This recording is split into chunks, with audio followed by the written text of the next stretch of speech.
Você é concurseiro de todo o Brasil, é um prazer mais uma vez recebê-lo em nossa companhia. Seja bem-vindo, meu amigo, minha amiga, a este site de sucesso que vai fazer de você mais um dos nossos campeões. Sou o professor Jefferson Fiel, professor de matemática e de raciocínio lógico. E na aula de hoje, galera, vamos falar sobre estrutura lógica. Estrutura lógica de relações arbitrárias entre pessoas. Ok? Belezinha? Um assunto muito cobrado por diversas bancas, principalmente FCC e FGV. Então, para você que vai prestar concurso aí, que a banca responsável é FCC ou FGV, pode ter certeza que esse assunto é muito cobrado por elas. Beleza? Vem comigo então aí para darmos o pontapé inicial aí a esse estudo. Então, vamos falar sobre relações arbitrárias entre pessoas. O que nós vamos destacar na aula de hoje, galera? Nós vamos dar destaque, vou passar aí alguns conhecimentos básicos que são importantes para que a gente consiga fazer e analisar essas relações e vamos resolver exercícios, ok? É prático, beleza? Na medida que a gente vai treinando, você vai aperfeiçoando a habilidade da interpretação textual aí, que é um fator muito importante neste estudo. Então veja bem, galera. Tecnicamente, podemos dividir as linhas de raciocínio entre duas vertentes. A de uma lógica numérica, ou seja, pertinente ao campo matemático, e a de uma lógica textual, pertinente ao campo de julgamento, de inferências e de interpretações. Então, as relações arbitrárias, ela vai ter aí uma parte matemática, pode ter cálculos envolvendo relações entre pessoas, mas pode simplesmente ter apenas comparativos, onde a gente vai ter que julgar a partir de um texto que vai ser nos fornecido e fazer as devidas interpretações e verificar qual é a relação entre elas, beleza? Então são duas vertentes aqui, pode ser uma lógica numérica ou pode ser inferências de interpretações, beleza? Por isso que se faz necessário aqui muito a compreensão textual. Algumas observações que é importante no estudo das relações arbitrárias. Então, a primeira delas aqui. A prova deve auferir do candidato se o mesmo entende de estrutura lógica de relações arbitrárias entre pessoas. Claro, se o assunto é relações arbitrárias entre pessoas, a prova vai realmente exigir de você isso. Essas interpretações inteligentes e objetivas, elas são questionadas pela banca, são cobradas, porque são instrumentos decisivos, né, na seleção dos candidatos. Por isso que essas bancas, elas exploram muito essas relações, porque são interpretações inteligentes e objetivas que o candidato tem que ter. Se acaso ele não ter, ele já tem um forte indicativo que ele não condiz com aquilo que a empresa que solicitou o concurso, obviamente, o perfil que ela exige, ok? Então, as bancas, quando usam desse assunto, é com esse objetivo. Bom, a gente fala muito em estrutura lógica quando estuda relações arbitrárias entre pessoas. Mas o que seria isso, a estrutura lógica, galera? São estruturas formadas pela presença de proposições ou sentenças lógicas. São aquelas frases que apresentam um sentido completo, ok? Então, isso vai estar presente nas relações arbitrárias entre pessoas. Então, a questão de estrutura lógica, principalmente as proposições lógicas, o aluno tem que estar muito afinado nesse assunto para que ele consiga entender essas relações arbitrárias. Elas estão inseridas dentro desse contexto, ok? Então, como eu disse aqui, são frases que apresentam sentido completo. Um exemplo, Maria é culpada, tá? Então, é uma afirmação aqui que ela é culpada e pronto, acabou. Isso é uma forma de nós representarmos uma frase com sentido completo, ok? Bom, outra informação, outra observação aqui. Leve para a prova somente conhecimentos lógicos. Como assim, professor? É claro que eu vou levar conhecimentos lógicos. Vou explicar o que eu quero dizer com isso. Os concursandos muitas vezes caem em erros como: se Luísa foi à praia, então José foi pescar. Ora, eu sou muito amigo de Luísa e de José, e ambos detestam ir à praia ou mesmo pescar. Auto-induzindo respostas absurdas. Ok? Então veja bem, o que acontece muitas vezes? O aluno leva para o lado pessoal. Ah, porque eu não concordo com isso, é porque eu acho que é aquilo. Então, quando a gente fala dentro da lógica, nós temos que deixar aquilo que nós achamos, aquilo que nos parece correto. O que nós temos que fazer, e tudo aquilo que nós desenvolvermos, tem que estar dentro dentro de um padrão de regras. Porque o que determina a lógica? É uma regra. Então, se a regra diz que tem que ser assim, tem que ser assim. Não importa se as minhas intenções ou os meus conceitos sociais e aí são diferentes daquilo. Eu não posso levar isso na hora de fazer a análise. Eu tenho que analisar dentro daquilo que a lógica propõe, que é tecnicamente correto. Então, não leve para a prova essas questões pessoais. Se você discorda daquilo, isso não quer dizer que aquilo está errado. Você tem que ver dentro do padrão lógico. O que a regra diz? Os conceitos da lógica, o que ela diz? Aquilo ali está certo? Tá. Então, beleza, eu tenho que concordar. Senão, você vai entrar em controvérsia e vai errar o exercício. Beleza? Então, isso aqui é um exemplo. Né? Se Luísa foi à praia, então José foi pescar. Pô, eu conheço eles não foram. Claro, aqui é um paralelo que a gente está fazendo só para mostrar para vocês que coisas pessoais não podem ser levadas. Tranquilo? Bom, dessa forma, as relações são arbitrárias. Ou seja, não importa se você conhece Luísa, Maria ou José, não importa o seu conhecimento sobre as proposições que formam a frase. Na realidade, pouco importa se as proposições são verdadeiras ou falsas. Quero dizer que o seu conhecimento sobre a frase deverá ser arbitrário. Ok? Tranquilo? Beleza. Então vamos lá, continuando. Conhecimento necessários para entender esse assunto. Bom, como eu disse, as relações arbitrárias, elas estão inseridas dentro de um contexto da lógica proposicional, tá?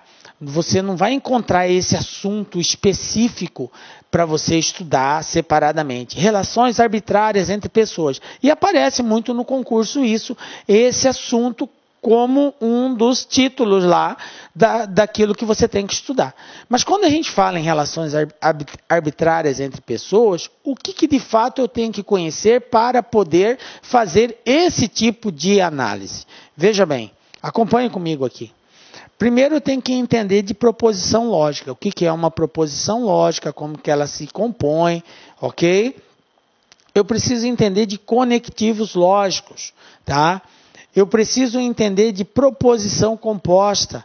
Então, eu tenho que saber o que é uma proposição composta, como que ela se comporta, dependendo do conectivo que está sendo utilizado. Então, tudo isso aqui são conceitos que vai nos auxiliar na análise de relações arbitrárias.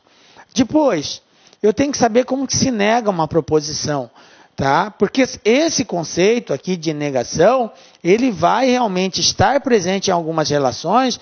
E se eu não entender o significado dele, eu não consigo fazer a interpretação textual de forma correta. E, por fim, conhecer a tabela verdade. Né? A tabela verdade é, digamos assim, é o alfabeto da lógica, né? É a base. Se você não entende tabela verdade, você fica realmente de mãos atadas no estudo de qualquer coisa que envolva aí o raciocínio lógico, porque ela é a base, é o esteio do raciocínio lógico.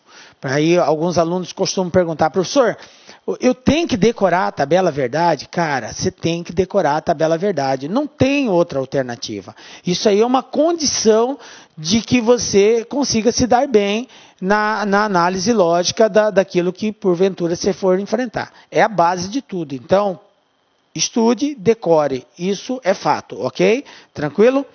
Bom, continuando. Bom, resumindo, o que a gente quer dizer aqui? Que o estudo das relações arbitrárias entre pessoas envolve conhecimento da lógica proposicional, que eu já citei, e conhecimento sobre técnicas de interpretação. As técnicas de interpretação, ela vai estar presente. Por quê? Geralmente, os exercícios que envolvem relações arbitrárias, a grande maioria deles, envolve mais a parte de interpretação do que de cálculo numérico. Tem algumas que envolvem cálculo numérico, mas a sua grande maioria é só interpretação textual. Então, tem que estar atento na palavra, como ela está sendo empregada e de que forma, né, ela aparece, porque vai ter um sentido. Tem que estar atento às pontuações, a tudo isso são fatores que faz a diferença na hora de eu fazer essa análise. Tranquilo? Beleza? Bom, agora depois que você está embasado de todos esses conhecimentos, né, obviamente nós não vamos entrar nesse assunto de lógica proposicional aqui, não vou falar sobre conectivos, sobre proposição composta, porque isso aí nós temos as aulas à parte, que com certeza você já deve estar fazendo, deve ter estudado já. Com base nesses estudos, agora sim a gente vai comparar na forma de exercício. Tranquilo? Bom, alguns procedimentos lógicos. Desculpa aí, galera. Em testes de relações entre pessoas, geralmente você recebe um trecho com informações e precisa avaliar um conjunto de afirmações, selecionando uma das possíveis respostas. Então, veja bem, galera. Isso é o que acontece na hora que você vai desenvolver um exercício de relações arbitrárias entre pessoas. Você vai receber um trecho de informações. Um texto vai dizer lá, tal coisa acontece assim, assim, assim, assado. E aí a gente tem que fazer toda essa análise. E nós podemos ter três possíveis respostas. Ou aquela afirmação pode ser verdadeira. A afirmação é uma consequência lógica das informações ou opiniões contidas no trecho ou no texto, beleza? Ela pode também ser de cunho falso, ok? A afirmação é logicamente falsa, consideradas as informações ou opiniões no trecho. E aí, veja bem, tanto o fato de você considerar ela verdadeira ou falsa está diretamente associado ao conhecimento da lógica proposicional. Então, por isso que a gente frisou, tem que ter esse conhecimento para fazer exercícios de relações arbitrárias, sim. Na grande maioria das vezes, sim. Tá? Em alguns casos, não há necessidade, a gente consegue fazer só com base numa boa interpretação textual. Beleza? E pode ter também uma situação que é impossível de dizer. Impossível de determinar se a afirmação é verdadeira ou falsa sem mais informações. Então, vai ter casos em que você vai estar diante de um texto e vai falar bem assim, ó, isso aqui não dá para que eu possa ter uma conclusão, porque eu preciso de mais informações. Então, isso também acontece. Beleza? Bom, algumas dicas aqui para a gente poder se comportar bem nessas análises. Primeira dica LAC aqui. Olha só. Intensificar o treinamento no tocante à interpretação de textos. Galera, é treino. Ninguém é bom por acaso. O bom, ele é bom porque ele treina. E aí ele se torna bom. Ok? Então, intensifique o treinamento no tocante à interpretação de textos. Porque sabemos que as bancas exploram problemas de lógicas inseridos em textos com eventos em sequência. Beleza? Primeira dica aí. Segunda dica LAC aqui. Aproveite o que está expressamente escrito no texto. Então, a gente tem que explorar muito a questão do texto. Ele nos traz informações muito importantes. Suposições, possibilidades interpretativas não devem ser abandonadas, ok? É claro que a gente tem que ponderar na análise, mas nós não podemos também eliminá-las. Mas quando lemos um enunciado e voltamos ao texto em busca de respostas, devemos, num primeiro momento, entender exatamente o que está no texto, considerar a essência objetiva de suas palavras, ok?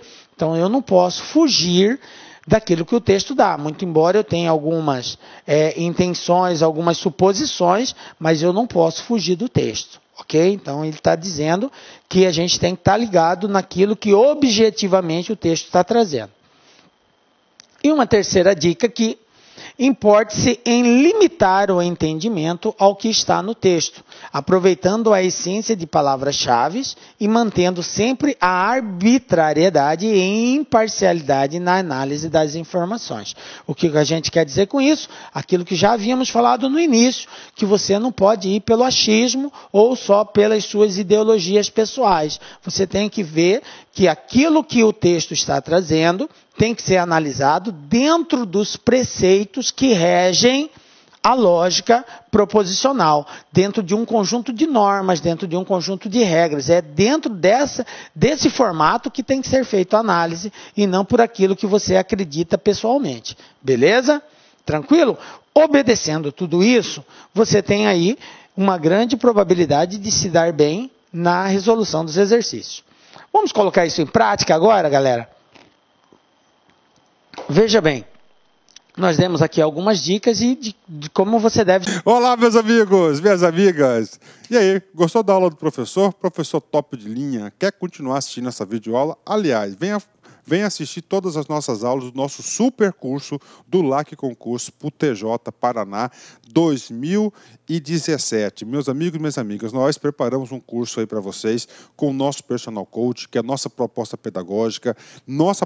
pedagógica super diferenciada, que é focada em resultados. Papo reto com vocês. Aqui no LAC Concursos, você estuda em regime de metas. Todos os dias você vai ter uma meta de estudos. E papo reto com você, cara, ó, quero olhar nos seus olhos, cara, o seguinte, ó, se você cumprir todas as nossas metas, assistir as nossas videoaulas, seguir as orientações pedagógicas, pode ter absoluta certeza que você vai ficar muito competitivo no concurso do TJ Paraná. E o nosso curso tem o melhor preço, melhor custo-benefício do mercado, são apenas 10 mensalidades de R$ 25,00 e você terá aí centenas e centenas de videoaulas à sua disposição. Tá certo, meus amigos? Um forte abraço, fique com Deus aí e espero vocês aqui no LAC. Ah, já ia esquecendo, você quer o material de apoio dessa videoaula? Então, clique lá no nosso site, lacconcurso.com.br, e menu Documentos, e você pode fazer o download gratuitamente dessa videoaula. Forte abraço, fique com Deus. Fui. Tchau, tchau. Clique lá.